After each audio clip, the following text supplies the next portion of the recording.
In Sri Sripad A. Dabholkar, the farmers of western Maharashtra have found such a guide. Gifted with originality in thinking, Dabholkar dares to take the untrodden path. He was a lone campaigner, typical of his independent temperament. But being a man of conviction, he decided to reach the last man in the field and to find solutions in his own life situation. He succeeded in creating mass awareness and interest in farmers who then formed their own group called Prayog Parivar, or experimental cell, even in his absence. This was network building par excellence, resulting in a new sociology of science and education. Dabholkar started his mission in Tasgaon, a village in Sangli district of Maharashtra, amongst the great cultivators.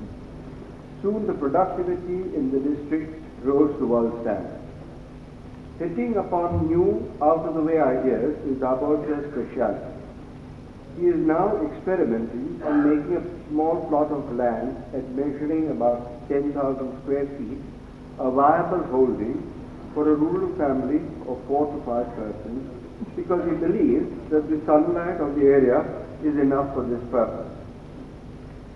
By selecting Sri Sripad A. Dabholkar for the Jamnalal Bajaj Award for the application of science and technology for rural development, the trustees of the foundation feel happy to recognize his pioneering contribution to popularizing science and its use for a better rural environment.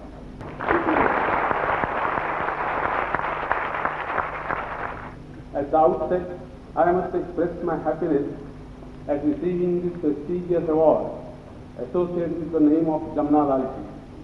Jamnalalji himself received the highest honor that this world can ever offer. He was adopted in an intimate sense by Mahatma Gandhi as his fifth son. What greater honor than this can humanity ever think of? I must here also place on record how gratefully I remember on this occasion Sri J.P. Naik, the world-renowned eminent educationalist, and Sri Annasaheb Sahasrabudhe, the veteran Gandhian leader and constructive worker, who were among the first nearly 30 years ago to appreciate my present approach to rural development and total change. This new approach to rural development since the very beginning has emerged through educational and other original research carried out on the basis of self-arising, self-uprising, self-sustaining, and self-multiplying network of self-identifying participants. This whole activity gradually got crystallized some 20 years ago in what we since then have termed Prayog Parivar. The word Prayoga signifies experiment, and the word Parivar signifies sense of belonging and togetherness till the success of the experiment is achieved. This is a new type of fraternity where no one rules and everyone in the group fully participates to realize the common goal. It is a common pursuit for acquiring, assimilating, and utilizing the latest of the postgraduate and research level scientific knowledge and modern thought to resolve their problems in the field. For this, the process of Prayog Parivar is the process of demystification of science and deprofessionalization of education. This new approach, through some happy events, has also by now got worldwide acclamation and recognition. So what are the salient features of Prayog Parivar? 1. Our experience proves that our rural community may be less educated or even illiterate, but it possesses a high level IQ, intelligence quotient as our eminent professionals.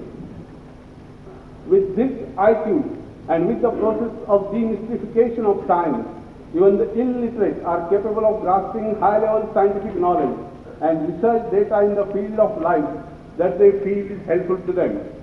After grasping the content, they are capable of using it to build up their own technology to achieve their most coveted practical goals. 4. Thus, a new network of learning exchanges develops on its own from within different groups spread over at different places and different walk of life. It is a new sociology of science and education, a new non-system approach for achieving genuine investment of science and new thought among the masses. 5. All this rests more on de-schooling society than on other aid, inputs, subsidies, and provisions of promises. 6. Which is self-earned and testified strength of science that develop the capacity of the individual and the community to take calculated risks on their own strength. This is venture. 7. These of so many ventures then generate in the community ever increasing and lasting entrepreneurship, which is the real core of development. 8. It then generates new credit and goodwill in the locality as well as in the network for further wealth generation and sharing. As this may be the first time you may be coming across this non-system new thesis on development, you would naturally have some questions and doubts.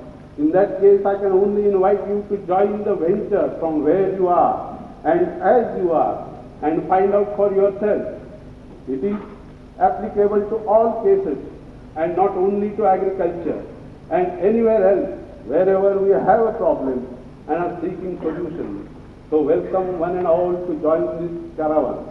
And finally, thanks to you all, each and every one of you. Thank you.